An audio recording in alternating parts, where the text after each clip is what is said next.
Here we go. Hey, welcome. It is 2.5 minutes after 6 o'clock, running a little late here for Up North News Radio. Little technology issues that we've dealt with them. We're ready to go. Coming up this morning on the program, Minnesota Governor Tim Walz came to western Wisconsin last evening, mostly to do a town hall in Eau Claire, since Eau Claire's Congressman Derrick Van Orden seems to have difficulty finding the Chippewa Valley with a map, at least enough to do a proper town hall. We also have this week's Climate Check with Melissa Baldoff, talking about transitions from fossil fuels to cleaner fuels and whether a bridge is necessary or unnecessary when it comes to making the jump into cleaner sources of energy. And we'll talk in the second hour in our Homeroom segment about the stakes of the state Supreme Court race when it comes to public education in Wisconsin. Plus, Brittany Merlot updates us on the winter storm on the way, and Todd Alba, and much more. Melissa Kay as part of our history lesson, too, all on Up North News Radio, getting its start 2.5 minutes from now across the Civic Media Radio Network and right here. See you soon.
All across Wisconsin from Civic Media, this is Up North News Radio. Now, live from our Lake Minnesota studio, here's the founding editor of Up North News, Pat Brightlow. Well, hey there, Wisconsin. Good morning. It is 6:06 on this Wednesday morning, March 19th, 2025. It's another beautiful morning to have you here up north, live from Lake Minnesota, from wherever you're listening across the Civic Media Radio Network, watching us on Facebook or YouTube, catching us on the app or on demand by podcast. We really appreciate you being here on this Wednesday morning, a day that's going to get rather snowy in parts of the state as the day goes on. I got one question for you. Are you ready for a new contest? One that includes Brewers tickets, cash, a trip to Wisconsin Dells, maybe something that'll help you sleep better at night. Stay tuned, because starting Monday, we'll have a new Text to Win contest. And the way you text to win all these great prizes is through the Civic Media app. If you don't have the app on your phone, get ready. You're going to be hounded for the next couple of weeks, because you really should. I've got it. I I love being able to listen to any of the civic media stations wherever I am, either in the house using, I've got a wireless speaker here, or in my car through the Bluetooth connection or the auxiliary cord, is being able to hear civic media wherever we are on the road as well. So head over to civicmedia.us or your favorite app store to learn more so that you can call into shows. But more importantly, for the purposes of this tease, text the show, text in certain keywords, win prizes. That's all coming up. Coming up on the program today, we will hear shortly from Minnesota Governor Tim Walz, who was in western Wisconsin last evening because the congressman for western Wisconsin apparently has a tough time finding Eau Claire in order to do a proper town hall. So we'll hear what he had to say coming to visit the Chippewa Valley last evening. In our climate check, we will have Melissa Baldoff along to talk about the debate over the transition from fossil fuel energy to cleaner energy, and whether it's right or wrong to have a transition using a different fossil fuel, one that's not as clearly dirty as coal, but still has its own issues. So do you want to be a little bit cleaner? Do you want to get really clean, though maybe that costs more in the short term? So Melissa will tell us about a particular issue in the Milwaukee area that is triggering that debate. Then in our second hour, in our homeroom segment, we'll look back at last week's forum for the state Supreme Court election. And one of the folks who was going to be a panelist and then had a conflict come up, Julie Underwood, will be joining us. She's the lead plaintiff in a suit that had challenged the voucher school program. And so she couldn't talk with us on the panel last week about the state Supreme Court race and its potential impact on public schools in Wisconsin. So she will join us at 7:30 today with more about that. All right, a winter storm warning is in effect from Winona to Eau Claire over to Wausau, Marshfield into Rhinelander. And then there's a winter weather advisory that borders the warning, both north and south, into La Crosse, Wisconsin Rapids, the Hurley area.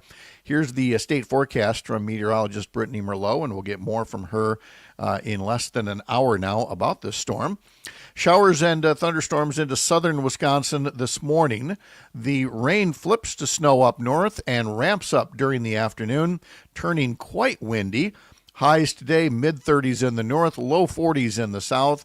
A north wind at 20 to 30 miles an hour, gusting to 40 miles an hour, threatens to create some whiteout conditions at times in areas that are getting the snow. Tonight, rain in the south may change over to snow, a trace to 3 inches possible in spots. The snow will be ending up north. Final accumulations could range anywhere from 5 to 10 inches in the heaviest band. Local accumulations of up to 12 inches possible. Lows tonight around 20 up north, mid-20s in the south, and still gusty, a northwest wind at 15 to 25 miles an hour with gusts to 35 miles an hour. Temperature's not so bad right now. Ahead of the storm's arrival, it's 35 here on Lake Wissota. Hayward is coming in at 30, Amory at 33, Wausau at 36. It's 38 in Wisconsin Rapids. It's 41 in La Crosse, Green Bay at 38, Madison 35. It's 38 in Milwaukee and 38 at Radio Park in Racine, where young Greg Bach stands by to welcome us to his corner of the state. Mr. Bach, good morning. Good morning, everyone, my loyal subjects, watchers, and listeners. Hello, how are you doing? So you're giving the proper wave of the hand where you roll the wrist as you you roll the wrist. Greeting the wrist. commoners. Hello, yes. hello. Come on in. The cheese is in the back. The charcuterie board is ready. Yes, but is the snow shovel? Although for you, I don't think for me. I think you'll be okay. Yeah, I think I'll be okay. Plus, I got a snowblower hat. Yeah, you're covered. That's it. Even though this last snowstorm we had in Kenosha this past weekend, by the time you got outside, everything was melted off the sidewalk and the driveway for that matter. So, and it's gone now. It's completely gone. Yeah. So that might be it for you for the year. Yep. Maybe, And then until 7:00 where Brittany's like, no. No, Greg, silly Greg, because she did say something about another one coming maybe Sunday or so. Yeah, so, a winter there's remix. Mm-hmm. Oh Lord, what do you got in the coffee cup today, Pat? Sorry coffee. No, what's on the coffee cup though? Like it's the coffee cup is no. This is the regular one with all the grandkids. Adorable. I know, but that was only the second sip of coffee I've had all day. So I'm starting from behind this morning. I got an early start. Yeah, I had to do some stuff in the kitchen this morning, and then getting over here after the long commute, 6 steps over to the desk here in the home office. Hey, this working from home thing that a lot of us have been doing now for 5 years since COVID first hit, it has a lot of pluses, but you're also really dependent upon certain forms of technology, and so we communicate through work in many different ways. Everybody else does too. Maybe you use Outlook, maybe you use Slack, maybe you use Google Drive. There's all kinds of things that we use now, tools that we maybe didn't use 5 years ago, and they work. When they work great, it's wonderful. When they don't, not so much. And I'm naming Dropbox by name, not because I have any animosity toward them. I'm just rather puzzled right now as to why the program that we use to upload like all of our recorded interviews or sound bites, things like that, and it's just the little wheel just continues spinning, going, yeah, I'll get to you. Hang on, I'll get to you. It's not getting to me. So you're on the list. Yeah, you're on the list. So we had to quickly use Google Drive to upload everything, and we got it all done. But it's those kinds of hiccups that keep you from just leisurely enjoying that first cup of coffee. So needless to say, there'll be a lot of gulping during this first commercial break here. I'm almost finished with mine, and there might be a refill that's happening. Bridget is out of town. Oh, yes, that's right. Night. Yes. She comes home today. What did you watch last night then? I watched the Bill Burr comedy special. Holy cow, it was so good. Oh, good. You did like it. All right. I did. I really, really like it. I feel like Bill Burr is becoming like the perfect man. He's still grumbly. He's still crotchety. He's still curmudgeonly, but he's talking about his feelings. Yes. He's talking about growing up as a man, as a husband, as a father.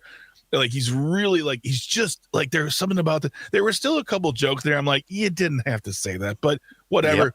But this version of Bill Burr is what I am most excited to watch. I mean, and it sounds weird to say this, but grow up. Yes. No, I completely agree. Like I said, before, he's not typically my cup of tea, but now as he's kind of mellowing, polishing off some of the rough edges. Yeah. He's much more aware of, hey, maybe you don't have to fight your way through your entire marriage. Maybe you can do stuff together.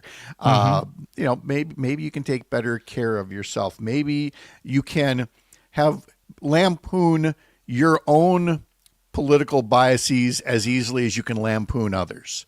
Yes. And if you do all those things, you actually come off as a better person, I completely agree. Yep. Jamie Christensen Fawcett's tuning in by Facebook. Good morning, Jamie. Thank you. Good morning, Jamie. Hello. Haven't seen you in forever. Thanks for saying hi. Roger on Stevens Point on Facebook. One advantage of working from home is I have become completely paperless. Boy, I wish that were true for me. And for other people, one advantage from working at home is they're completely pantsless. Yeah. That's not the issue here.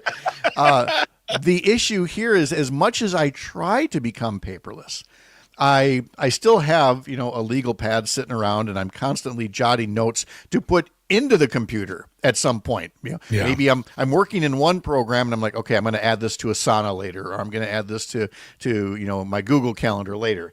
And then pretty soon you're awash in papers all over again if you can't stay on top of the wave before it completely washes over you. But it is more paper free than ever before. But boy, the debates you have about whether this technology is the right one or not. Tony saying on from Ashland on YouTube, you really have to invest in good skippers if you work from home. Oh, sorry. Then he adds slippers. There it is. You know what else yet? You need spell check when you work from home if you're going to be writing in live to a radio show, Tony. And I would tell you this right now. I've never worked from home drunk ever. Slipper. Skipper. Who's here? Who's here? In entertainment news tonight, the Grand Ole Opry will celebrate its milestone 100th anniversary. The party kicks off with a live television special, Opry 100, which will air on NBC tonight. Also, Selena Gomez and her songwriter fiance Benny Blanco are releasing a joint album on Friday entitled "I Said I Love You First." Oh, put your Taylor Swift jokes in now about what will the post breakup album sound like, which I'm not rooting for. I hope those kids make it. I do hope they do great. And watching that Opry special. Sing Sing arrives on Max on Friday, inspired by a real life inmates who find a creative outlet through acting and performance. It earned 3 Oscar nominations. So there's your, and then of course the Bill Burr special is out. Honora is out on Hulu. So plenty to watch out there. When we come back, we will hear what Governor Tim Walz had to say during his stop in Eau Claire during a town hall in the 3rd Congressional District, since the guy representing the 3rd Congressional District couldn't be bothered to show up. This is Up North News Radio, live from Lake Wissota on the Civic Media Radio Network.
No, this is not Greg Bach. This is Michael McDonald. Here's Greg Bach with It Keeps You Running. There we go. We will tell you why that track is part of today's history lesson coming up in 30 minutes here on Up North News Radio. I'm going to get in trouble here with our newsletter editor, Christina Lorik, because it's an editing thing. Her newsletter starts off with, which sex is funnier?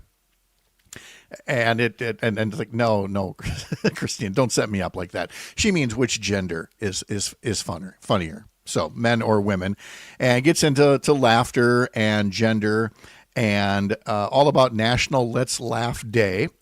And let's see, she says, based on one survey of 1,500 Americans, most people think they're the funny one in the relationship. 60% of people say they are funnier than their significant other. 68% of the men think they're funnier, while 54% of women think they are. Rightfully, she adds parenthetically. So, I don't know. You're the comedian here. Are you the funny one in the relationship? And keep in mind, Bridget might be listening. Yeah, I am the funny one, but not as a way of saying like Bridget's not funny. Bridget's hilarious, but she chooses her moments. I can't shut up, so it's more of like. So if you go by volume of ha-has, it would be you. Both volume, tone, and volume quantity. Yes. Yes. Okay. Tony, it sounds like a lot of people are laughing at their own jokes. Yeah, it could be. Gosh. Same in ours. I definitely make more of the wisecracks, which means a lot of them really flop badly. Yeah. Same here. But I married the funniest woman I know. Yeah. And I mean, I've known her for 40 years now, and I've never met a funnier woman than Sherry, but part of it is because she is this very, very serious, compassionate physician, very caring. So when she chooses to let loose on something, it lands. Yep. Yeah. So that's the magic right there. So learn more about. I was going to say, and being a comedian, it really makes me mad when she makes a joke that's really funny. Because I'm like, I should have thought of that. I should have thought of that, man. Oh, man. Yeah, Sherry's done that once or twice where I'm like, I'm stealing that for the show because I know that if you said it out loud on the radio, you'd get in trouble. So I'll take it. So yes, that has definitely happened. You can read that story and more in our newsletter. Sign up for it over at UpNorthNewsWI.com. Click subscribe in the banner on top of our homepage. All right.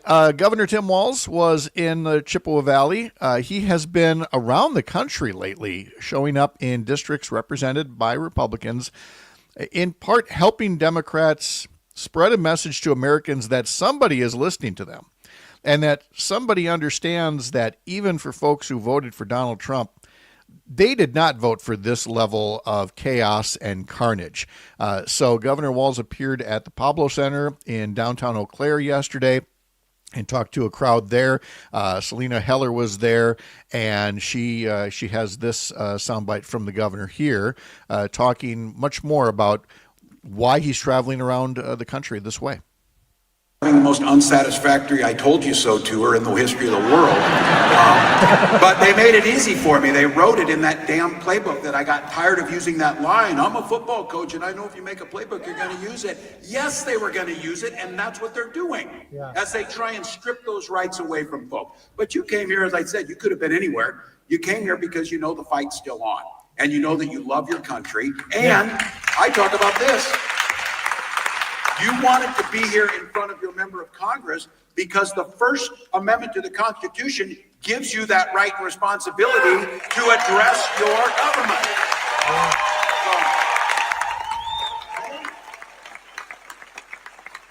They talk about how much they love freedom, which that's fine. So do we. But we have a little bit different definition. When we talk about loving freedom, we mean freedom for everyone. For everyone. Because if you say you love freedom and it's not for everyone, you don't love freedom, you love privilege. And that's a big difference. A big difference. I like that line. Biggest "I told you so" tour in history. The crowd was also greeted by Democratic State Party Chair Ben Wickler, who also explained a lot of the stakes out there these days.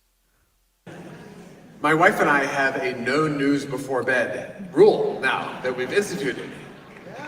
And then when you wake up, you dread to look at the weather because there might be a news alert there about some horrible thing that's happening in the country. In the rest of the country, people are protesting, which is great. But essentially, they don't have a way to fight back at the ballot box in this moment. In Wisconsin, uniquely in this country, we're the only state with a statewide election. All the way until November of this year, we're the only state where we can go to the polls and recruit everyone we know to go to the polls and send a message to the GOP that this extremism, this assault on the foundations of our democracy has to end. And it is not okay that we're going to fight back and take our democracy back in this moment.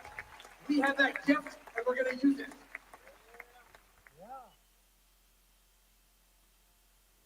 I think I think I had the wrong note as far as what the LQ would be. That's why there was that uncomfortable pause there. But there's Ben Wickler in Eau Claire talking to the crowd there about again the election coming up and how Wisconsin voters will be the first in the country to cast any kind of ballot since Donald Trump's inauguration, and to be able to send a message as far as whether somebody like Brad Schimmel, who recently stood under like a 30-foot inflatable Donald Trump, is the right choice for Wisconsin Supreme Court.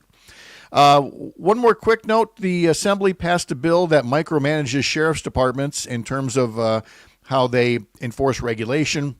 Threatens to cut a community's funding by the state 15% if they don't go along with enhanced ICE standards for finding people who are undocumented. Here's Representative Francesca Hong talking about that bill. I want us to prioritize legislation that doesn't weaponize discrimination for political gain. Laws like AB 24 don't just harm immigrants, they also expand the surveillance and policing of communities under the guise of public safety, forcing officers to play the role of federal immigration agents and then expecting them to navigate the very complex areas of federal immigration law. It only sows confusion, it weakens community trust. Especially in the case where crime victims are going to be less likely to report crimes and ask police for help if they see the police as an extension of federal immigration policy that has been ramped up exponentially and so harmfully by the President of the United States. Climate Check is coming up next on Up North News Radio.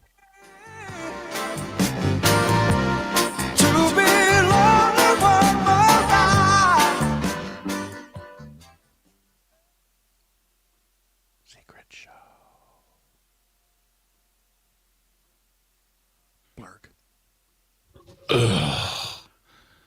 I'm gonna go ahead and give myself a grade for that segment. A solid C minus minus. Well, again, it's the technology is not on our side today. No robots. Darn robot. Hey, careful. Hey. I for one welcome our robot overlords. I dare you robots to try and take me on. I'll kick your little silver butts. There you go. All right, so we got Melissa now. I got Melissa. I will hit the button at the right time. Groovy. And then I will see you at history. Yeah. And Melissa's going to be here. Cool. Awesome. All right, so I'll see you later. Okay. Secret show.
And welcome back. It's time for Climate Check for this Wednesday morning. Melissa Baldoff is here, joining me virtually again, unlike last week when we finally got to see each other in person for the first time in a while at our special Supreme Court event in Madison. Melissa, how are you? Doing well, thanks. How about you?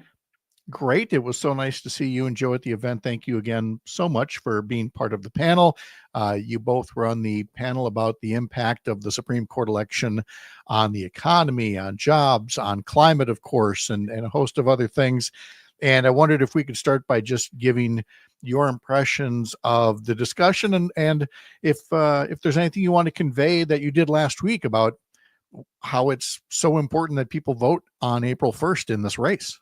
Yeah.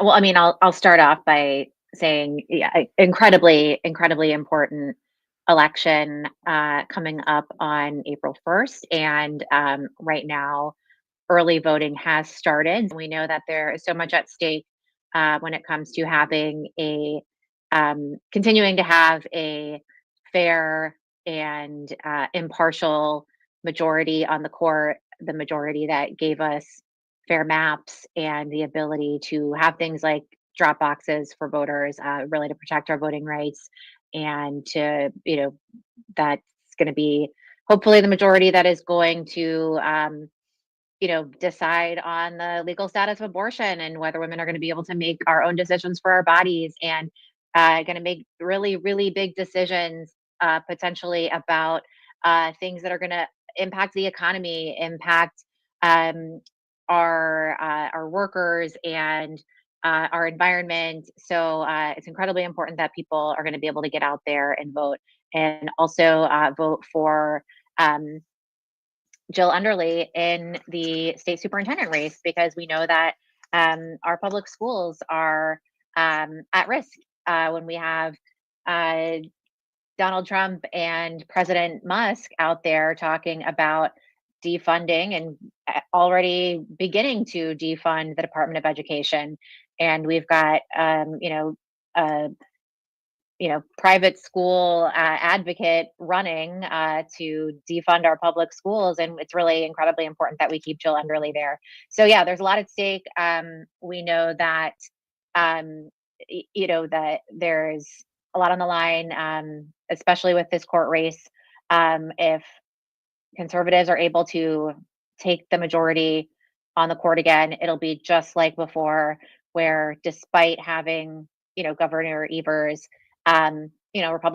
Republicans can just run right to the court and get that rubber stamp on anything they want. And that can set us back on our goals when it comes to climate, and cause harm, in the short term when it comes to our economy, our caregivers, our workers. So yeah, there's really a lot at stake here. Well, and some of it was put very well by the other members of the panel, state representatives Supreme Moro Mukunde and Francesca Hong, in that sometimes we forget the economy is based on health. And if you have courts or a legislature or a president or a Congress, but if you have a court that is hostile to things that enhance public health, whether it's anything from the quality of our air to family and medical leave, these are the kinds of things that can make people healthier or less healthy.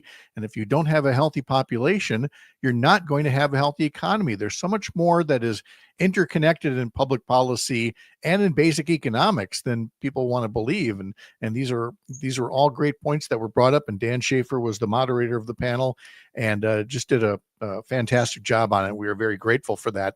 So let me start with this point about health and about air quality, and make the transition over to something that's happening in the Milwaukee area, Oak Creek to be specific. And it's about the parent company of We Energies and what they're going to be doing.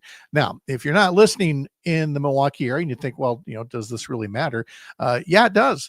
Because for all the talk that we've made about embracing new and cleaner forms of energy, solar, wind, things like that, the way that this particular proposed project goes might have an impact on whether you see cleaner energy sources used in your part of the state in the future or not. So, Melissa, can you kind of give a summary of what it is that, We Energies wants to do that I think some see as a step backwards in terms of just embracing fossil fuels? Yeah, absolutely. So, We Energies is looking to invest $1.2 billion to convert the power plant in Oak Creek from coal to natural gas. And that is something that, while a lot of folks would say um, that, natural gas is cleaner, it's one of the cleaner fossil fuels, and it's going to be a, kind of transition as we go to, more renewables, and people would say, oh, well, we can't do, solar and wind won't do it all. What we do know is that um, there are a lot cleaner options, and that uh, going to these gas plants would cause a whole lot of healthcare problems for the people in these communities, and would really have a very negative impact on air quality. And there has already been significant problems for public health because of these coal plants. We know that the coal plants have caused a lot, the emissions there have caused a lot of health problems for folks, things like asthma, heart conditions, premature birth have been some of the kinds of conditions that are, caused or worsened by exposure to that kind of harmful material that's released into the air.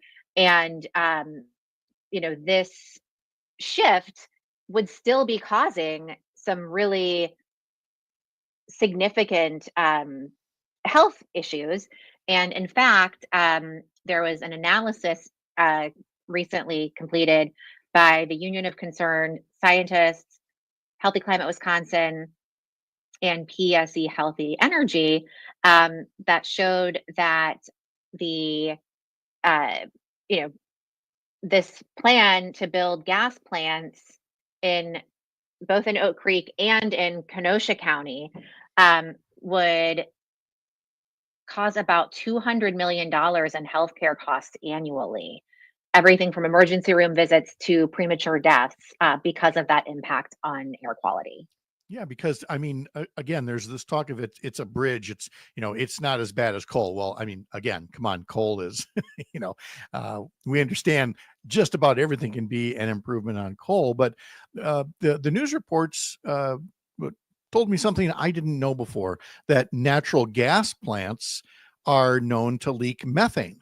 And methane is a greenhouse gas that is much more powerful at trapping heat in the atmosphere than carbon dioxide. So, yeah, it would certainly appear on its face that natural gas is this alternative to coal, but nobody should be confused into thinking that natural gas is like the final step, and that if you can make more progress toward cleaner energy sources, that maybe that's what you should look into first. And does that seem to be the gist of the arguments there? Is that We Energy's parent company, how do I put this? Like they're taking an easier way out instead of, embracing something that might be more expensive, might take longer to build, but obviously is going to be healthier in the long run. Yeah, well, I think that there's been, a lot of, there's been a lot of conversation about, you know, the need for more capacity, the need to have a more reliable grid, the need to, greatly expand. There's even been people saying, we're getting close to an energy crisis, right? And what I think other experts are saying is, and I would also say, even renewable advocates saying wind and solar can't do it alone, right? We have, as we're having, these big data centers come online, right? Those are using up a whole lot of energy. But even, some of these same experts are saying, okay, like let's maybe slow down on that conversation a little bit, because we're not quite there on this energy crisis people seem to think that we are in, and we don't need to rush to do it so fast that we do it poorly. We have enough time to do this right and not rush into these solutions that would just be, you know, um, creating a new set of problems. So we have time to do this in the right way that can really set up a long-term vision that includes renewables. We can phase out coal, and we don't have to have an interim fossil fuel solution. Yeah. So yeah, I think that we don't have to rush into uh this other fossil fuel as a way to phase out coal.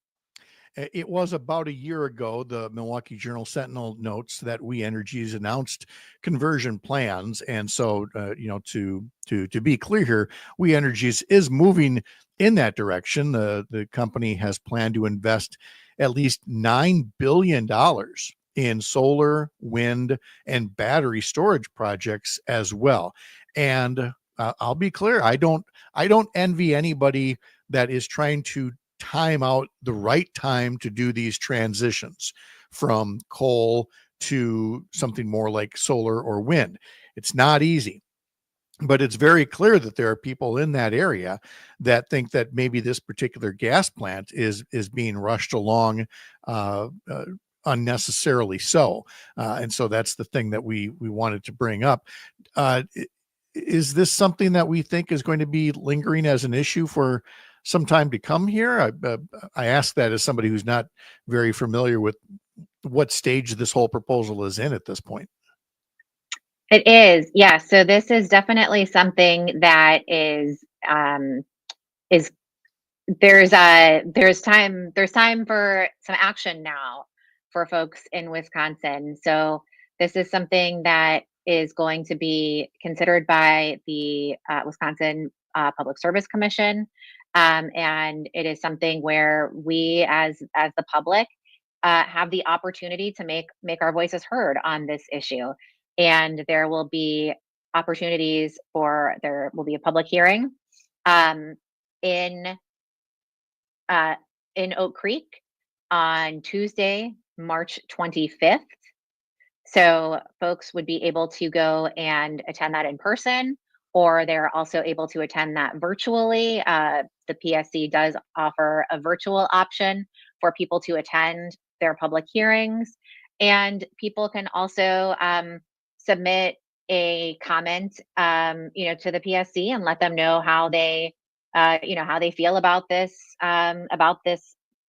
proposal. They could submit that to the PSC as well, submit a written comment up through March 27th about the gas plant. And is there another way for folks to learn more about the project? Yes. Another way folks can learn a whole lot about what's going on, a little bit more about the background of the proposal, how they can take action, is the website powerwisconsinforward.com.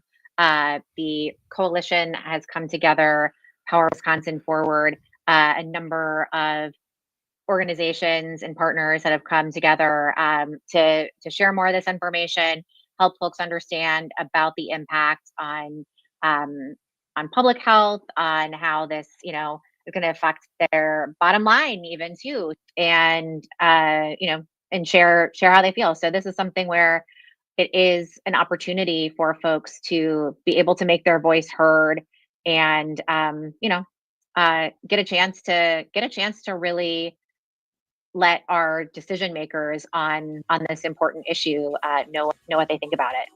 Melissa Baldoff, is always good to see you. Thank you so much. Have a great day.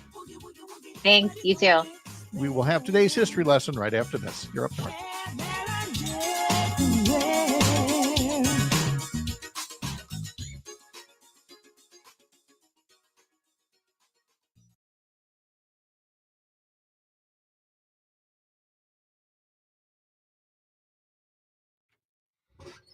Secret show? Yes, secret show. It's here. Good morning. Can you hear me? Hello. Yep. A secret is only better when Melissa K is here. Yeah. Aw, you're so sweet. I try. Let's see here. Oh, Are you ready for winter again? I live in the south of Wisconsin. No. Tropical reason for Greg that. says no. Get him a pina colada. I think all of us need one of those. There's no idea yet. His comments are hidden away. Only talk to. Oh no, George needs someone to talk to, so it's fine. George can talk to me. He can talk to me. I'll be his buddy. Hi, Tony. Hello, Tony. Yes, Tony, we're here. The number one fan of the Secret Show. I'm gonna be a robot voice. I wish I had an effects panel here. Like that that'd would be be awesome. Oh, Oh my great God. Christmas present. all I can do. Like I will. You would have so much fun with that. Look at him. He's gushing at the possibilities. Throw some reverb on there, and just like, or like, Yep. you know, just like Sunday. Yeah. you are listening to Pat Kreitlow Up North in the morning. I don't really have any like WFHR news, but I can talk about my show because we're into That's- rehearsals and it's going so well. Oh, nice. That sounds amazing. Drama is the best. Art is the way you express yourself. Love you, Greg. WRC Theater. Yes. Okay. WRC. Whoops. Come here. WRC Theatre. .org. .org. There we go. 10 seconds. Theatre. It's time for non-secret show.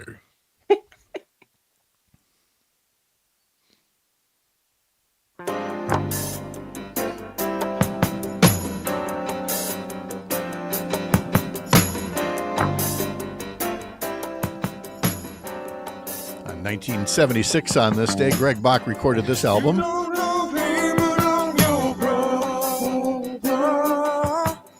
I really do just want to do an air band or a lip sync band with Greg. We're just going to do the entire Doobies, taking it to the streets. Oh, yeah. First album with Michael McDonald, released this day in 1976. He was brought into the group just to be a keyboard player. Yep. And then sang this song, and the rest of the group was like, "Nope, you're our new lead singer. Congratulations." Steely Dan can't have you anymore. That's right. Kind of the way the Wisconsin Rapids Community Theater treated Melissa Kay when she first showed up on the scene, and she still takes time to talk to us on Wednesday mornings as well. Melissa, good morning. How are Aw, you? good morning, Pat. You are so sweet. We're not worthy. We're not Stop worthy. it. Stop it. You can hear Melissa at 97.5 WFHR and 105.5 WIRI, and her production at the Wisconsin Rapids Community Theater, Noises Off. What's the latest on that, Madam Director? Our set is built. Dang.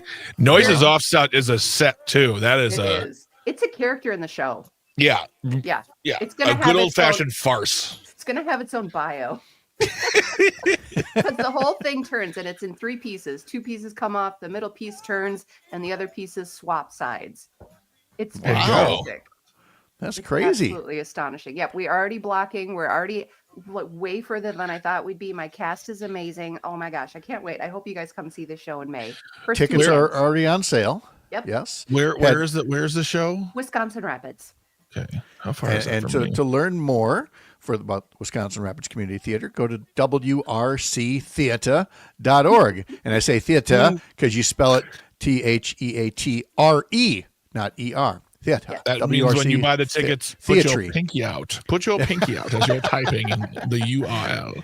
And the show will be May 1st, 2nd, 3rd, May 8th, 9th, and 10th. So head over to 2 the o'clock website. matinees on Saturday. Yeah. Okay. So learn more there. All right, let's jump back into the history lesson for today. This is the anniversary of, this is the birthday of Ruth Pointer. She is 79 today, the oldest Pointer sister.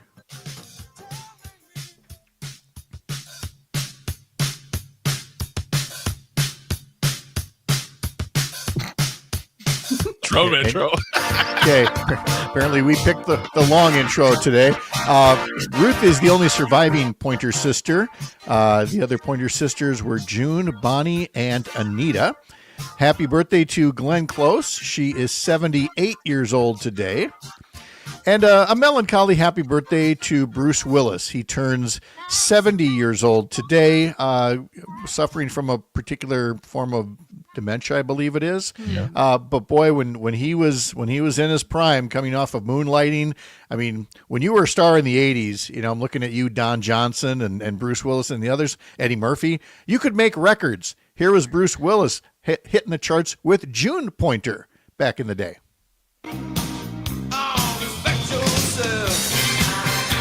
And for those who don't know, the name of the album was called The Return of Bruno. Yes. Ooh. Yep. And Except, no one knew what that meant. Well, that's because we don't talk about Bruno. Happy birthday to C-SPAN. Nice. The House of Representatives began broadcasting its day-to-day business on this day in 1979. On this day in 1974, Jefferson Airplane reformed with most of their members, kicked off their new tour at the Auditorium Theater in Chicago, and changed their name to Jefferson Starship.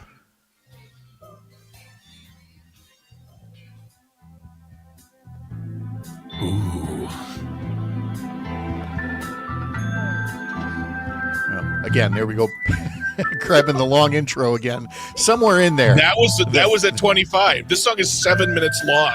Oh my. He even jumped us ahead.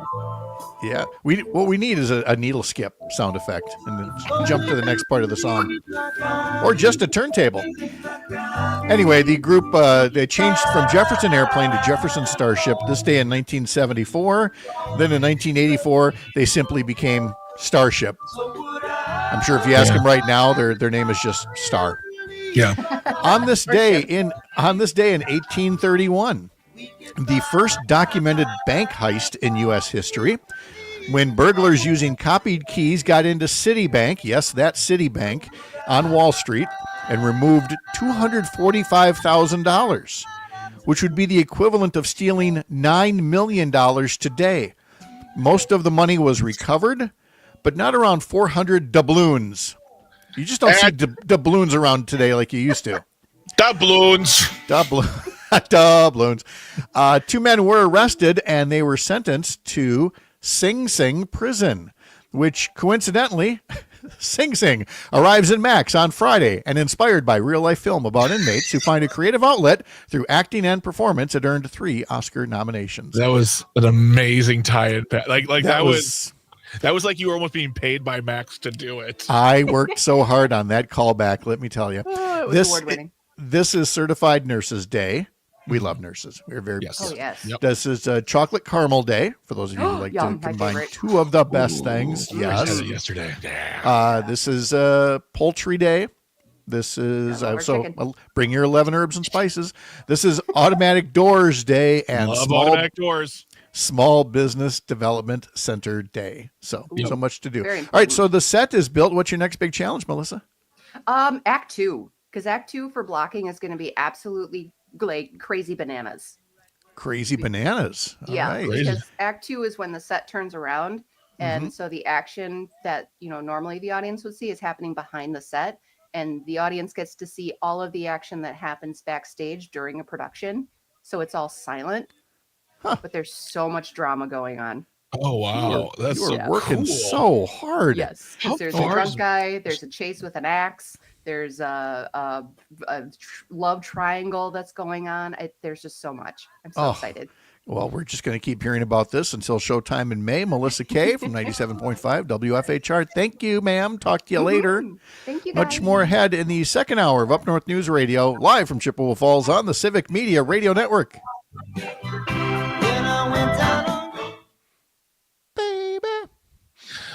I was like recording that song this morning. I'm like, all right, how much longer? I'm like, this song is 7 minutes. Yeah, that was clearly not the version where I grabbed that. But anyway, All right. Always a pleasure to see you guys. Oh, it's always great to see you too. Now we really have to make arrangements to get out there for the show, Greg. I would really like to see it. It's you guys are 3 hours away though. That's the problem. 3 hours. Yeah, That's a problem. I don't know. I'm just thinking if there was a way to make it happen on May 2nd or May 9th, we should think about that. Yeah, I would love it. That would Let's be take a look. fantastic. Let's take a Yeah, look. well, Greg's got that whole, comedy. Oh yeah, club that's not thing gonna that that's gets not gonna in work there. for me. Sorry. Weekends automatically. Mm-mm. Yep. Dude. Okay. Well, All Fine. right. we'll Okay. look for other opportunities. Have a great day. All right. Have a great See? day. Bye, guys. Bye, Melissa Bye. K. Bye. Secret show. Secret show.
There she is. Good morning. There was a, hey, aren't you How are sounding good? Good. Rob in Tigerton is going to have a question for you. Okay. How do you we're sound, gonna Brittany? Let me hear you. Mic check 1, 2, 3. Good morning. Wow.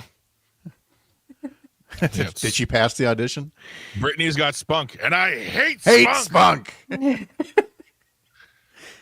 Oh. Right.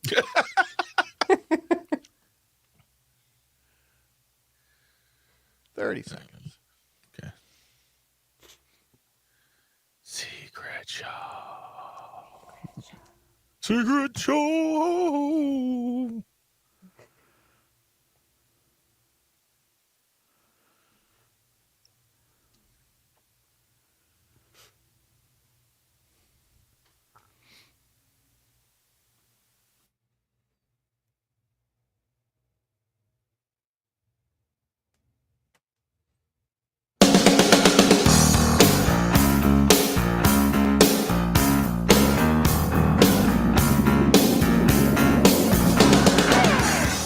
All across Wisconsin from Civic Media, this is Up North News Radio. Now, live from our Lake Minnesota studio, here's the founding editor of Up North News, Pat Brightlow. And good morning. Welcome back to Up North News Radio, unabashedly Wisconsin, brought to you by Courier Newsroom and carried by our friends here on the Civic Media Radio Network at 7:06 on this Wednesday morning, March 19th. Coming up this hour, we will have our Homeroom segment. We will be joined by a former UW-Madison School of Education dean who is also the lead plaintiff in a lawsuit challenging the voucher school system in Wisconsin. She was unable to attend last week's session about the Supreme Court election, and so she's able to join us today, and Julie Underwood will tell us more about her thoughts on the importance of this state Supreme Court election when it comes to public education in Wisconsin. It's Wednesday, so we will talk to Todd Alba as well. Greg Bach is here. Meteorologist Brittany Merlot is here to tell us about a snowstorm that is approaching. But first, it is my sad duty to tell you both that Tony is at it again. Tony and Ashland, the guy who started this food fight, literally, about coconut. As we talked about today being National Chocolate Caramel Day, he writes in, you pronounced it wrong. It's caramel. No, Tony, it's caramel. That's, and again, it doesn't convey as well maybe in written comments, but go ahead, try me. It's caramel, buddy. I'm gonna take this moment, and I'm gonna raise it up on Eagle's wings. All my Catholics know that. There was a new. I don't know if it was new to me. I bought a pack of Girl Scout cookies this weekend, and it was chocolate covered cookie with a caramel. Deal with it, Tony. Center with sea salt. With sea salt, chocolate caramel and sea salt. Okay. Chocolate caramel sea salt. Oh. It's a Samoa, except that they took all the icky coconut you don't like, and they replaced the coconut with lake to the bone. And they replaced the coconut with sea salt. That's a fair trade for me. I'll eat the Samoas. You eat the whatever. Do you remember what they call these new cookies? They're called Better Than Samoas. That's actually the name on the box. They're called Better Than. And I actually told the little Girl Scout, I said, I'll give you $5 if you throw that box into the trash. You couldn't buy it and ship it to me. Okay, I see how this Go to a farm and fleet. They're all over the place. From Rob in Tigerton, it's cloudy and 36 degrees. Yesterday it was beautiful, sunny, 50 degrees. I got my snowblower ready, and I've got to ask Brittany a question. I've got a doctor's appointment in Shawano at 1 o'clock. It'll last an hour. Could I make it from Tigerton to Shawano and back to Tigerton before it gets real bad? So it's time for that hourly forecast for Tigerton from meteorologist Brittany Merlot. Oh, so I would not go for that trip. I would reschedule that appointment just to be safe, because right around noon is when the winds are going to really start to rip through the state. I mean, we're talking about gusts from 40 to 50 miles per hour with the snow already ongoing at this point. So whiteout conditions are definitely likely. And I imagine those road conditions are going to stay pretty bad throughout the afternoon into that evening commute before things start to improve. So what we're looking at is a winter storm warning from Eau Claire to Wausau into Rhinelander, Menominee. You're also looking at Sturgeon Bay, too, into this winter storm warning, so Door County. A winter weather advisory has been expanded into Green Bay, Appleton, La Crosse, Park Falls, all of these areas are going to get quite a bit of accumulating snowfall. Now we're looking at, in the winter storm warning area, about 6 to 9 inches.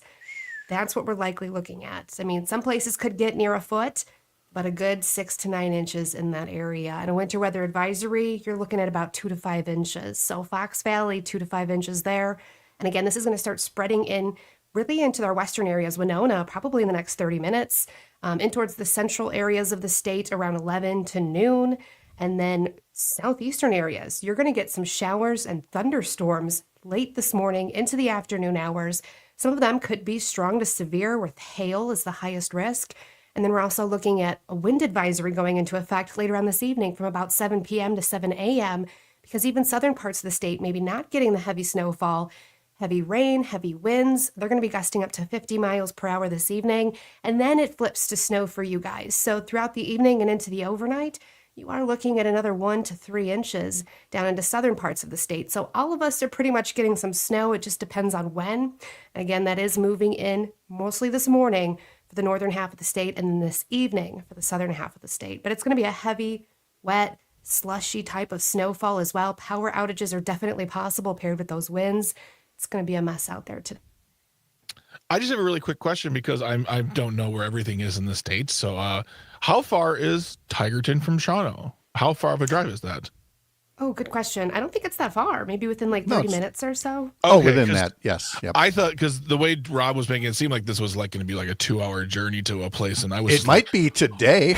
Yeah. Oh my goodness, because I know, and honestly, it's kind of a serious thing because hospital access when your hospitals and your doctor's places are closing down. I'm just like, oh gosh, how far does he have to drive to get to a doctor? So I was just making sure. So yeah, and Rob says thank you, Brittany, on YouTube. Tony says, did Ashland get left out of all this lovely snow?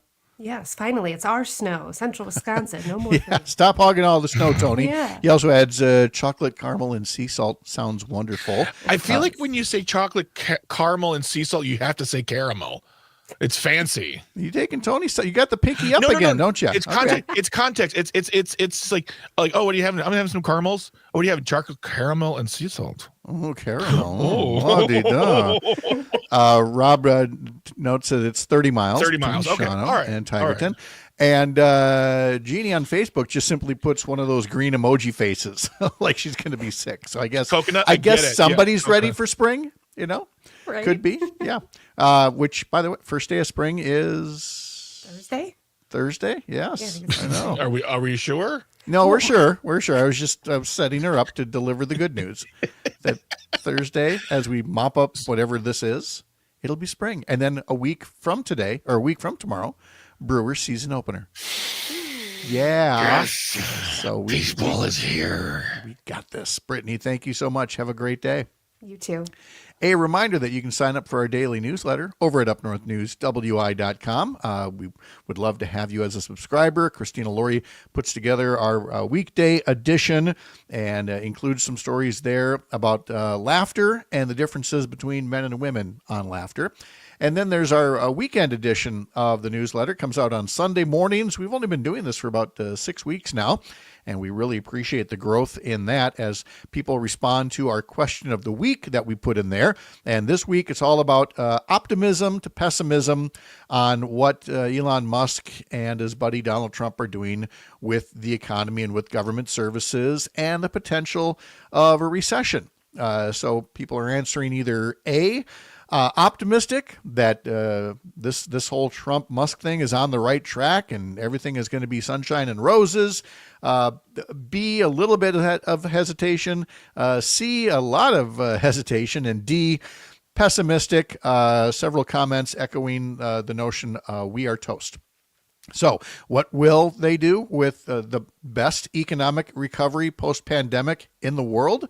Find out and give us your opinion, A through D, by email, radio@upnorthnewswi.com, or subscribe to our newsletter that way and learn more as well about what we're covering.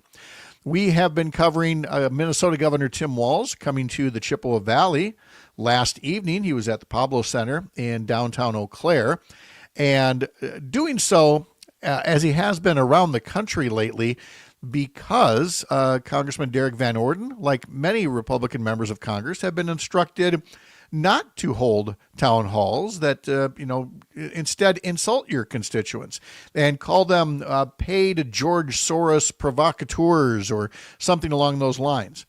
So the people who are, the actual constituents, not too happy about it. Before the governor spoke, Democratic Party Chair Ben Wickler spoke to the crowd and explained how they can send a message about what the Trump-Musk presidency is doing on the April 1st Supreme Court election in the state.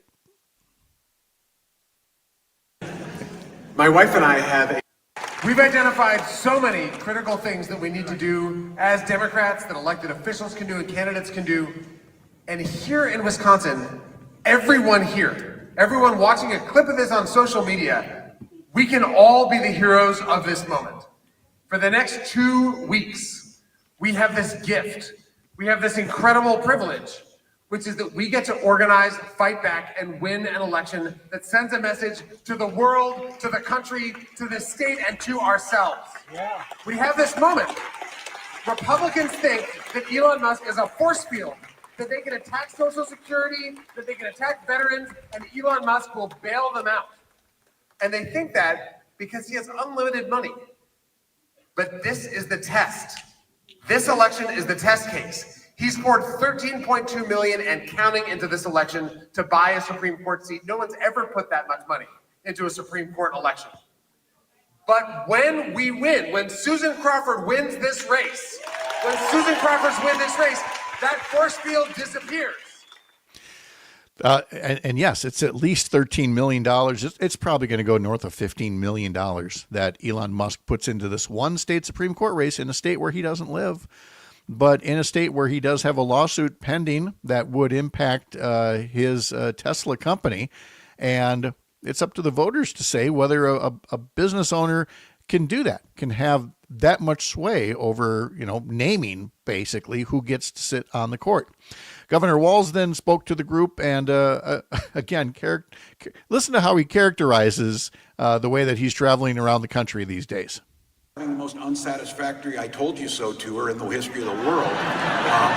But they made it easy for me. They wrote it in that damn playbook that I got tired of using that line. I'm a football coach and I know if you make a playbook, you're going to use it. Yes, they were going to use it, and that's what they're doing as they try and strip those rights away from folks. But you came here, as I said, you could have been anywhere. You came here because you know the fight's still on and you know that you love your country. And I talk about this.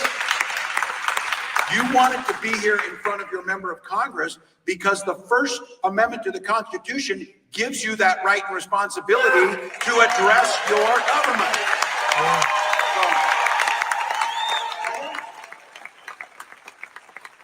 So, they talk about how much they love freedom, which that's fine.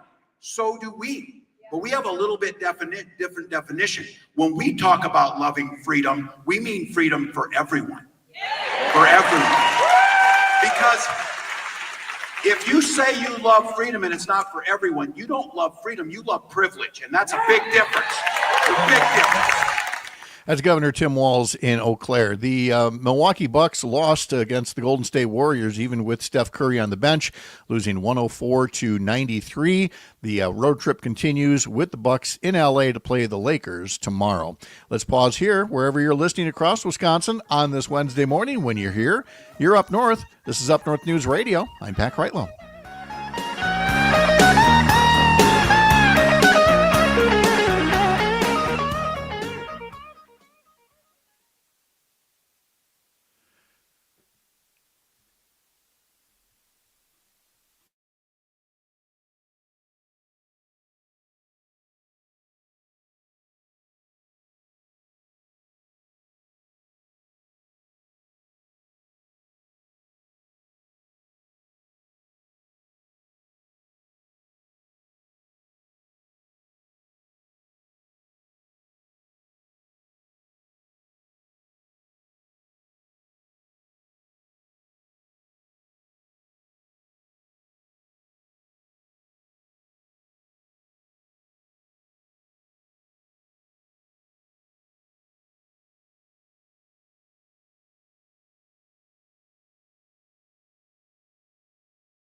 what's happened to me since I met you.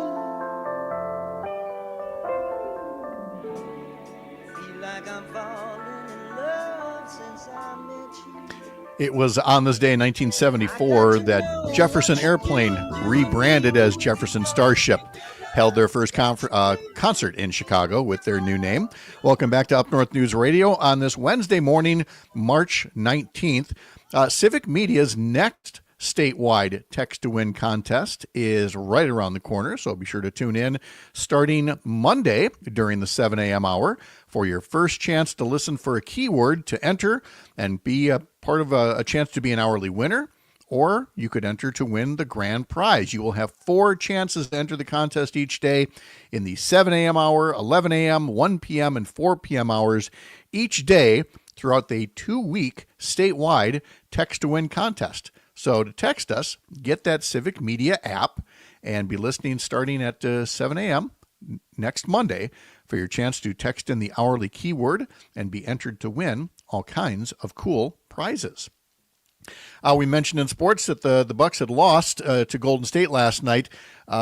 Milwaukee played from behind most of the night, and it notes here that for the 6th time this season, Giannis Antetokounmpo made more free throws than he did shots. He only made 5 field goals. He made 10 free throws. That's a cold spell. That's a cold snap.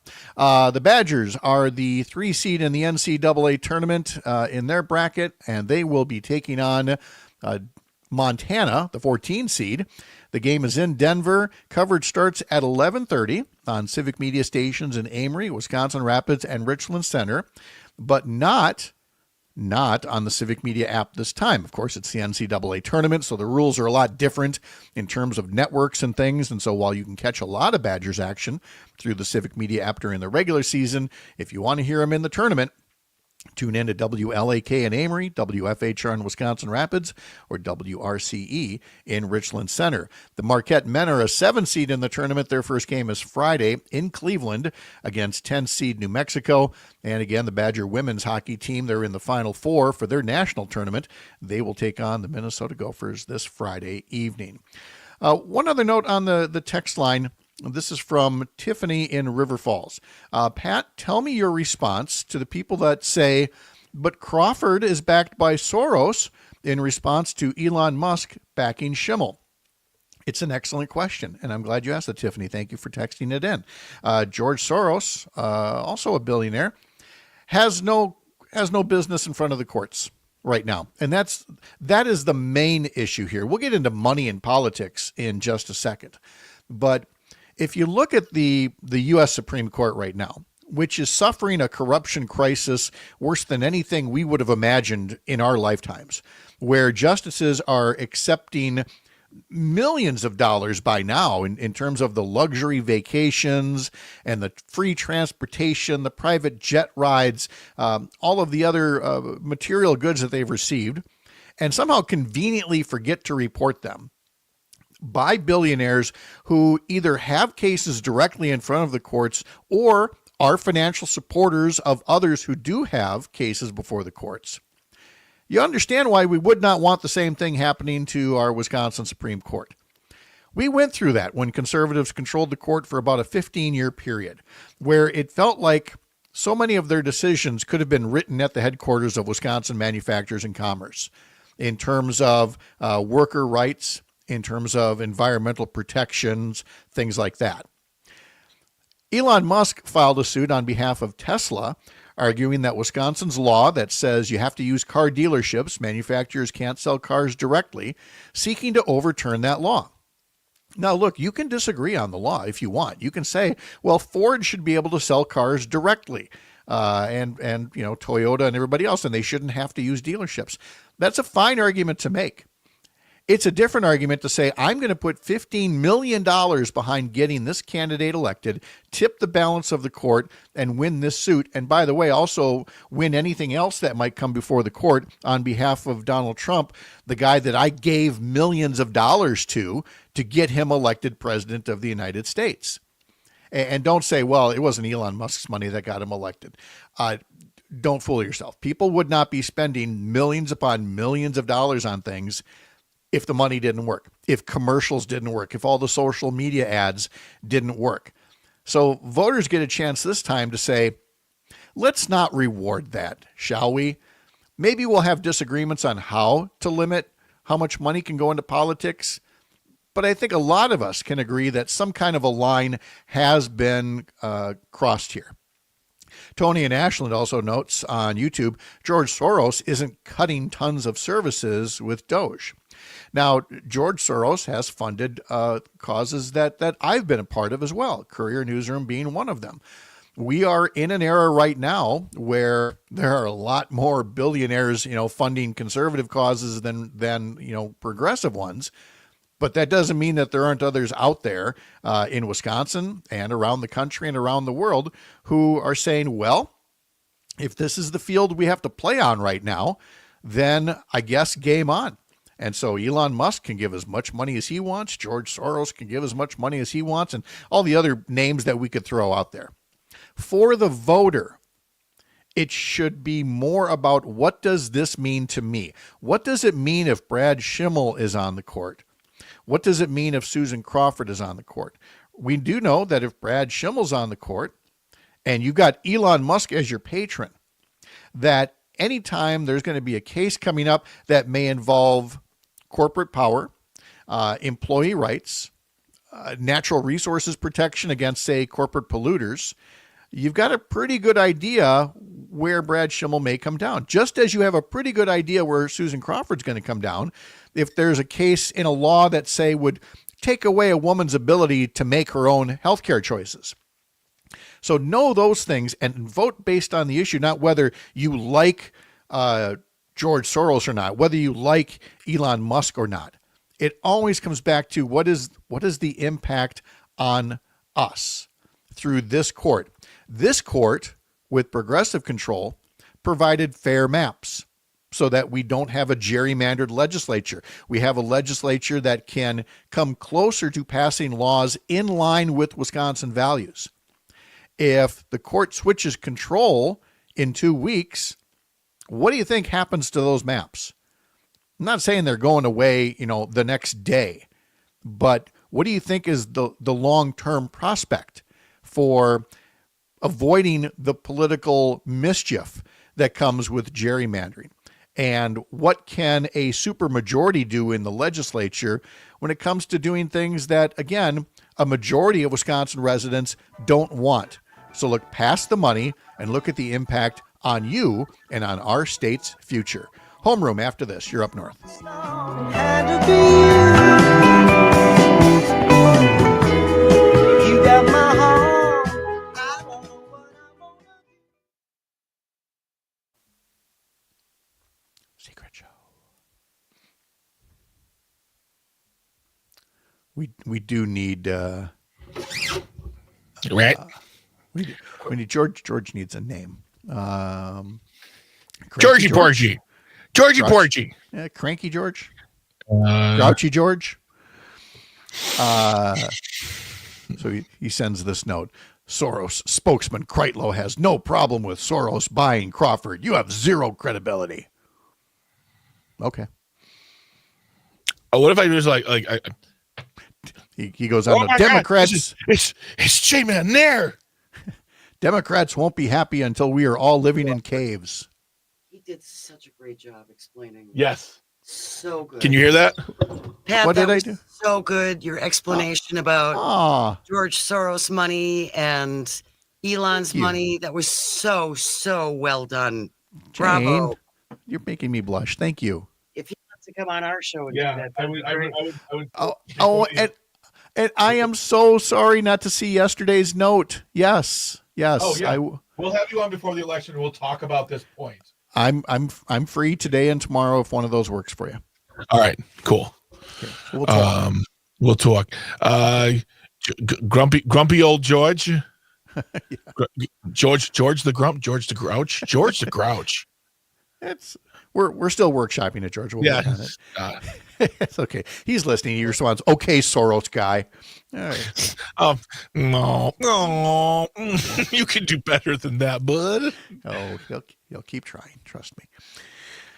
Okay, so Julie should be, let's see. Oh, Cassandra, thank you. Agreed, Jane. Excellent explanation, because I also struggle to explain this point to others, my mother in particular. So Cassandra's mother, if you're listening, that was for you.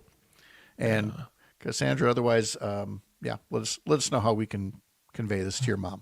We want to help. That'd be great. We just do little private segments, you know.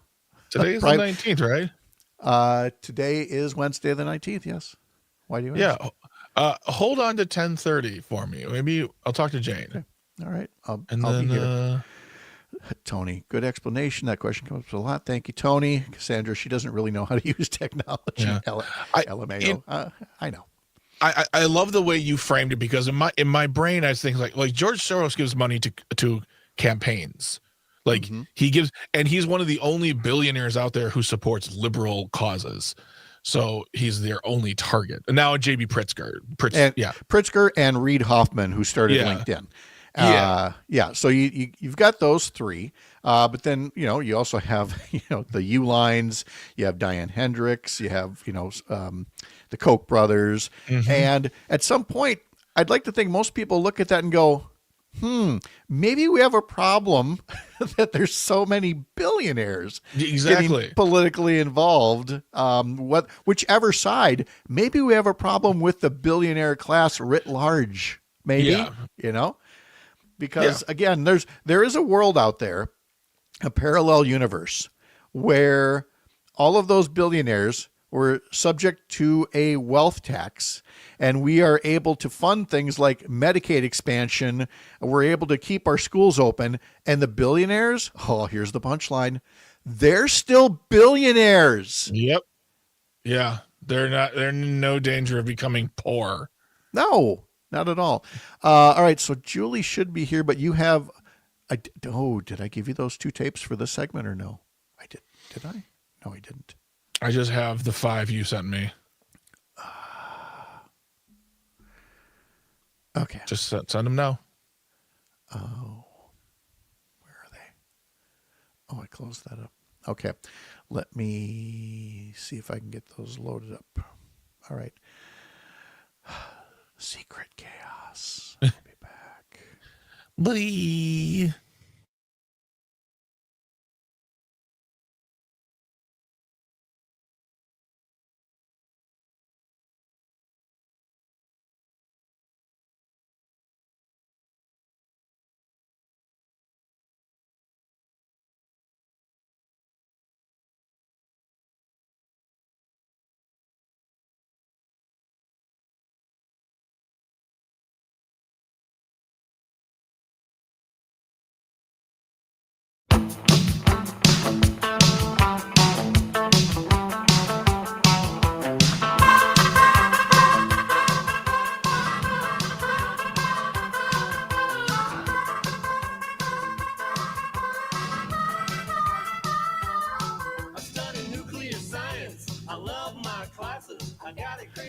We have, Greg and I have been on the eternal quest for just the right walk-up music for our homeroom segment, and this was my latest effort at that, from Timbuk 3, Study Nuclear Science. I love my classes. And the song was used, if I'm not mistaken, by Howard Hessman. Most folks know him as Dr. Johnny Fever on WKRP in Cincinnati. But he had this show, correct me if I'm wrong, Greg, Head of the Class, where he played the rebel teacher, essentially. And they incorporated this song into part of it. But the fact of the matter is, no matter how much we've tried over the past couple of years, a whole lot of the songs about schools are more like, Another Brick in the Wall and other songs that aren't exactly promoting education, shall we say. No. I was reading through, there was a 38 special song from 1984, I think, called Teacher, Teacher, and it was from the movie Teachers with a young Nick Nolte and Jo Beth Williams. And the reviews on it were terrible. And I remember watching part of it, but it was again, I thought, well, it's a catchy song. But as I'm listening to the lyrics and looking back at the movie recap, I'm like, nope, this is not going to be our song either. So I even for a while we were using Rock and Roll High School, and then I hear the lyrics. I'm like, I don't like this either. Like, Yep. Honestly, I think this might be the best one because it's got a really, hey, it's got a nice riff to it. It's very much pro school. I mean, there's that line, 50 thou a year can buy a lot of beer, but that's after you graduate and you're legal. Wisconsin, and you're right.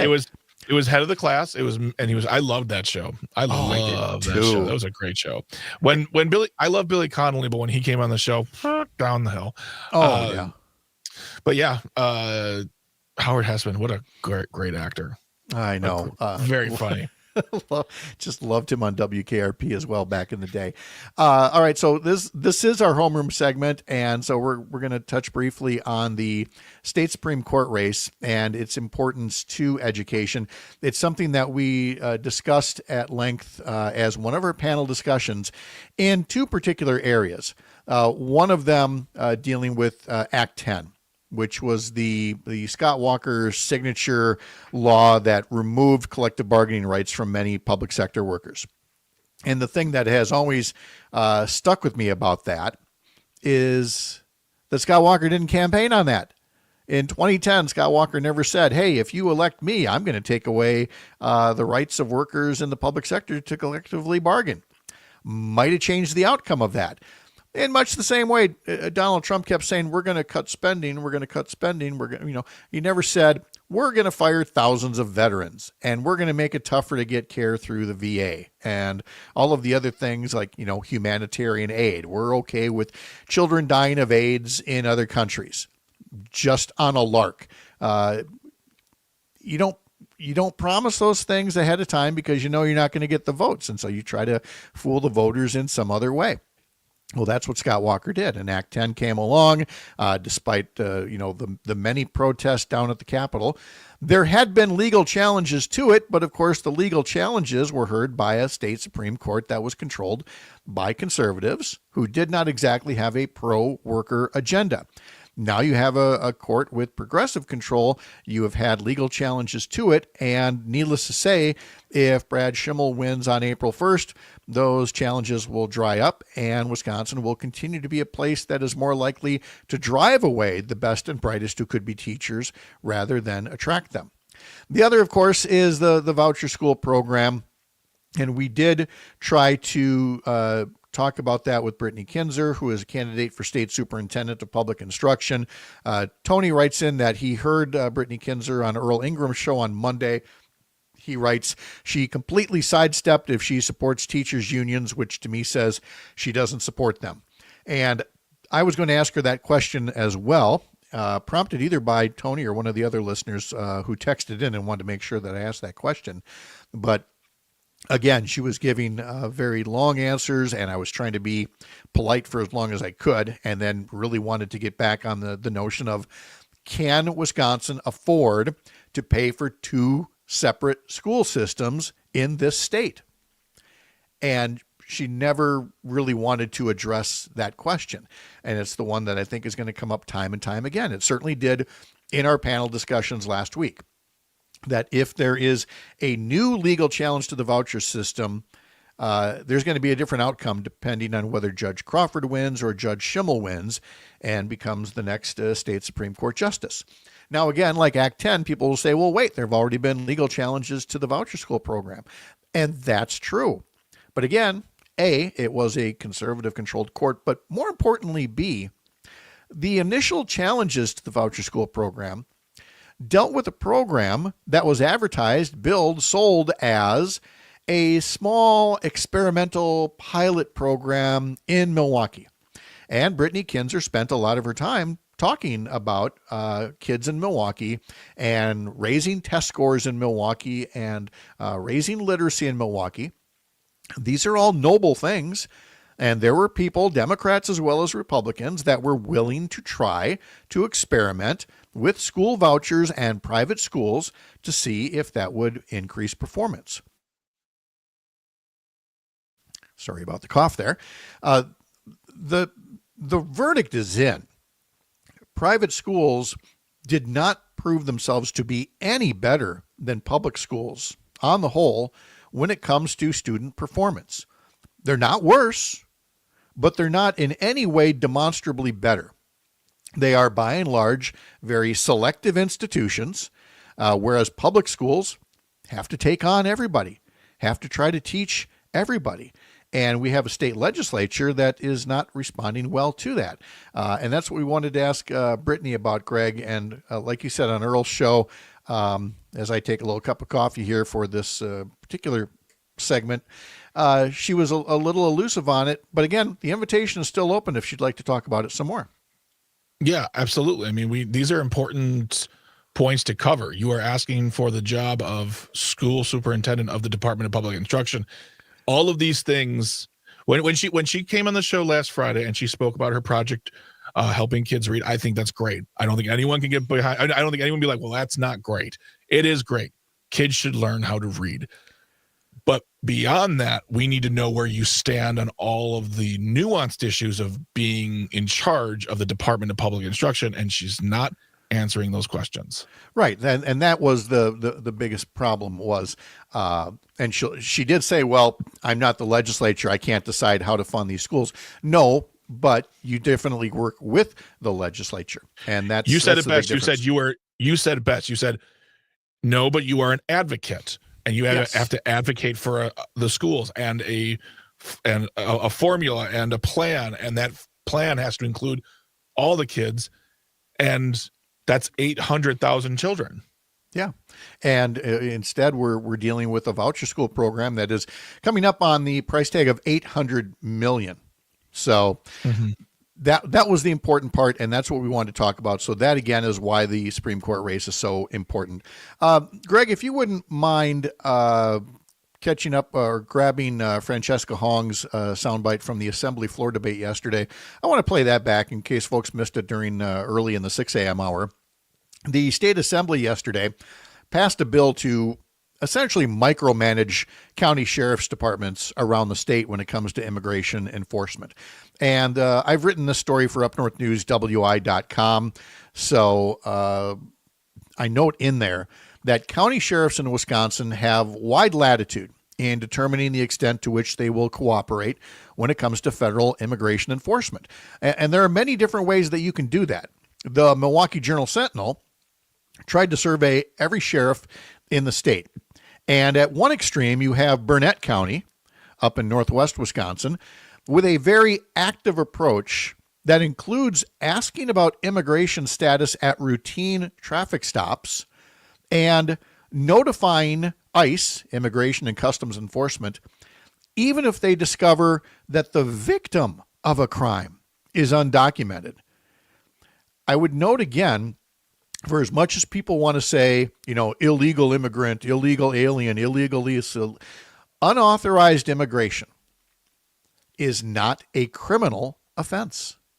You can say it is all day if you want. It is a civil violation. Now, the backers of the bill that was debated yesterday said, well, you've got to give sheriffs have got to do a better job of reporting to ICE people who are committing felony crimes. But they do. Again, we're talking about people committing felony crimes. But even then, people still have a constitutional right to due process because anybody can, what's the old law school term? A ham sandwich can be charged with a felony, but you still got to prove it. And that's what's gotten, by the way, President Trump's, what's got him in trouble, even with Chief Justice John Roberts, is about this case where he is declaring people as gang members and therefore eligible for immediate deportation. But he hasn't convinced a judge of that in any way, shape, or form. You can't wave a magic wand and declare that. Due process is still a thing in this country, even as the president is trying to run roughshod over it. So that gets us back to the bill that was being debated and about requiring county sheriffs to do even more to report people who may be undocumented. And the concern, of course, is that, crime victims and others will be less hesitant to approach law enforcement for help if they see them as somebody who's going to overlook their immediate crisis and seek to deport them. And this was State Representative Francesca Hong talking about what it is that is so lacking in this bill. I want us to prioritize legislation that doesn't weaponize discrimination for political gain.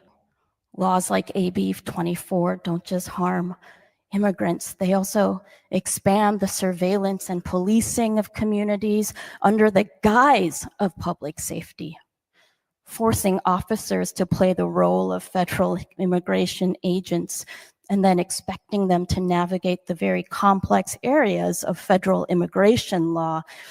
It only sows confusion, it weakens community trust. And then she went on to conclude her remarks by saying, I want to note again that no person is illegal. Every person has needs and should have those needs met. And she was talking in this case about, again, if you're a victim of a crime or something, that people are not illegal. Well, the very next speaker was State Representative Jerry O'Connor from Fond du Lac, who, of course, had to start off by saying, this bill is about illegal aliens. This bill, you didn't quite have a foghorn leghorn voice. I'm adding that for effect. But this bill is about illegal aliens. Again, feeling that need to say, these people, who happen to usually be a different skin color than I am, these people are the ones we have to get rid of who are committing felonies. But the bill, again, even as amended, where the bill says this is about people, arrested for felony crimes, without a certain level of due process, you're simply going to increase the fears of errant arrests and errant deportations. And if you don't think that can happen, well, guess what? It already is. I believe we talked about this yesterday, about Ma Yang, a Milwaukee area mother of 5, came to this country as a baby with her Hmong refugee parents. Last month, she was detained and flown to Laos. She's never been to Laos. She doesn't speak the language. She doesn't have the insulin to treat her diabetes. Several years back, she was arrested as part of a marijuana distribution thing where she wasn't selling the drugs. She wasn't pushing the drugs. She was counting some cash as part of some of the distributors. And so she was caught. She paid her price. She was going on with her life. She has permanent residency until Donald Trump said, nope, you don't, because of this marijuana-related offense. We're shipping you off to a country that you've never been to and you can't speak the language. We talked about somebody who worked at Wisconsin Dells, a college student in Peru, who overstayed her visa because of COVID, was working toward becoming a citizen, has now been stuck in a detention center in Louisiana. Bills like what was approved yesterday help increase the amount of episodes where that could possibly happen. And we need to be better than this. Todd Alba's next. You're up north. The future's so bright. I gotta wear shades. Julie, there you are. How are you? I've been sitting here backstage since 7:25. You're kidding. I haven't. I only heard the little pop up on the screen a few minutes ago or a few seconds ago here. Oh my gosh. Hey, Todd, do you know Julie? Hey, Julie, how are you? Hi, Todd. Yes. Oh, Julie, I'm so sorry. Can you stick around for a few more minutes here? Sure. Yeah, okay. Just let her do it. I'm just here being good. You were the moderator of the panel, so to say.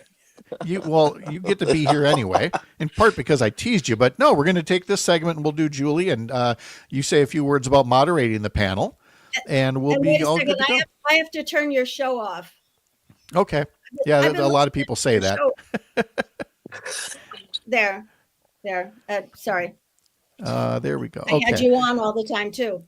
Oh gosh. Well, thank you for that. Thanks for your patience. Hey, Pat. Yes. Pat, can you do 10:30 today?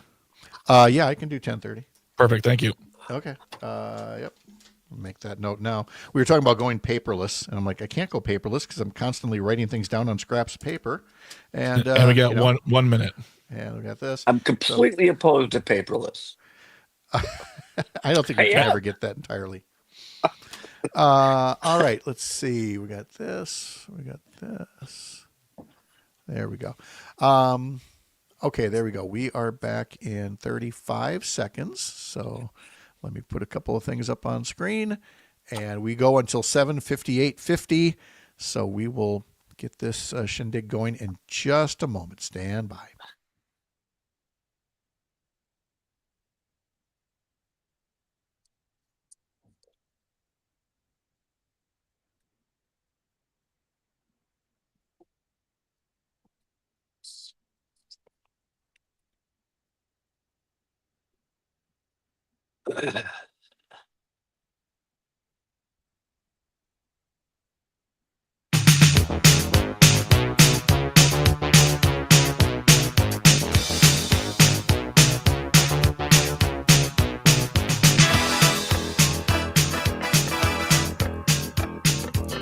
If you missed it during today's history lesson, Ruth Pointer of the Pointer Sisters is 79 years old today. We also started the day talking about technology snafus, and I think I've managed to create another one here. But Julie Underwood is now with us, the retired Dean, UW-Madison School of Education, and Todd Alba, who moderated our education panel as part of our Supreme Court event last week. Mr. Alba, how are you? I am well, thank you. Good. Yourself? Yeah, very good. Thanks. You, again, thank you for moderating that along with, you're going to have to remind me here, we had Julie Mead was there. Representative Christian Phelps. That's right. Was there. Yes. And Julie Underwood was going to be there, but Julie had something come up. So Julie is with us now to talk a bit about the Supreme Court race. Julie, thank you for your patience. Thank you for being here. I'm just going to toss it right to you since, our time is limited here in this segment. Thank you for saying that was your technology snafu, but it certainly was probably mine. So no worries. But you're here now, and that's where, again, we appreciated your willingness to come talk about what is it. What do people need to know about? Why should they vote in a state Supreme Court race, especially as it relates to education in Wisconsin? Well, the state Supreme Court race is incredibly important for all sorts of reasons, because as we're seeing right now at the federal level, the courts are actually the guardrails for all the other branches of government. They kind of they're the ultimate guardrails. So they hold the other branches of government accountable. And when, you never know what's going to come up in the next 10 years, but I've got a guess of some things that are going to happen. I think that we can assume, we can probably assume that cases about school funding would come up in front of the Wisconsin Supreme Court. And so the Wisconsin Supreme Court would have the opportunity and the responsibility to force the legislature to live up to its state constitutional responsibility to spend enough money to make sure that every child actually has an adequate education, or an education that meets its needs regardless of where they live. And that's not happening now. And that was what the other advocates on the panel noted as well. Julie Mead was a retired School of Education professor of school law. Heather Dubois-Bornon from the Wisconsin Public Education Network. Peggy Wertz-Olson from WEAC. Representative Christian Phelps from Eau Claire. Todd, let me toss it to you, and if you'd like to ask Julie a question as well. But it really did come back to this court could either help or harm the ongoing crisis of underfunding, maybe not equal, but a uniform, a fair level of education for all. Yeah, absolutely. And I think for me, you were talking in your last segment about the legislature passing this bill infringing on local sheriffs, and as a former Republican who left the party in 2011, the Republicans used to stand for, local control. People in Madison and Washington, D.C., they don't know anything, keep things at home.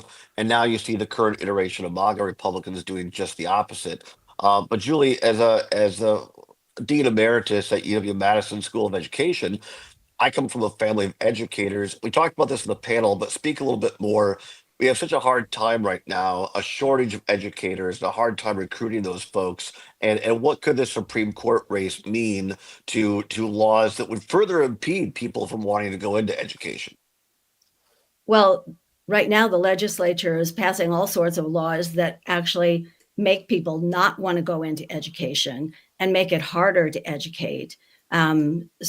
Like laws like demeaning educators, making it harder for local school districts to fund their districts, like hampering referenda, making it harder to spend, or all of the censorship kind of things, letting communities pick and choose what's going to happen in their curriculum, kind of like overseeing the teacher and assuming that the teacher doesn't know anything, and allowing communities to remove facts from a curriculum because they disagree with them, or remove books from a library or a curriculum because they disagree with the political views of the author, or the race or the gender or the sexual identity of the author.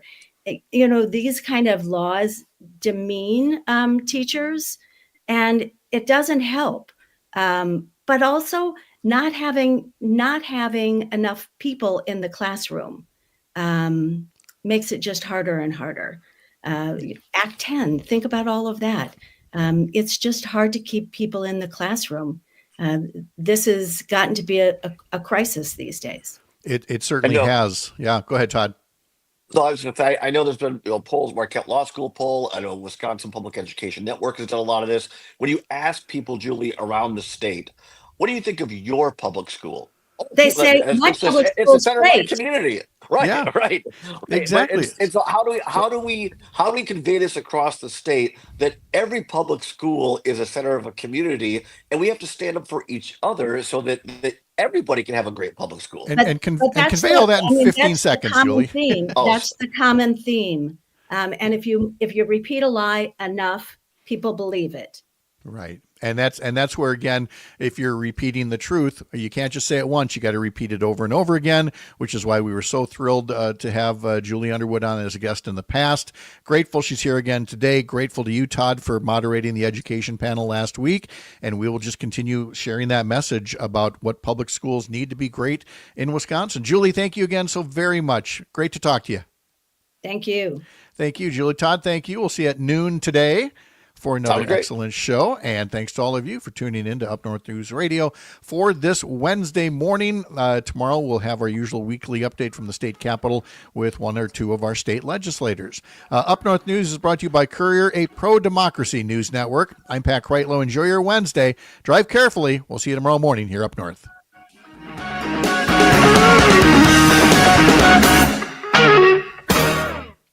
All right, we are clear there. We are still on social media. Julie, again, I'm sorry we had that little mix up there, but we got you. Sorry. I know I was on Chrome rather than Safari, and I'm sure that I touched the wrong button. Oh, not we. It said that I would be on at any moment, and I was just like, okay, so. It's odd. I've never had that issue before, but who again, it's technology me. And me. Some days we don't get along so good. So Julie, I'll let you go. I've got to share a couple of words with Todd here. So thanks, Julie. Bye-bye. Have a great day. Bye-bye. And so Todd, I'm going to end the live stream, which will kick us both out, and then I'll come back in. Stand by.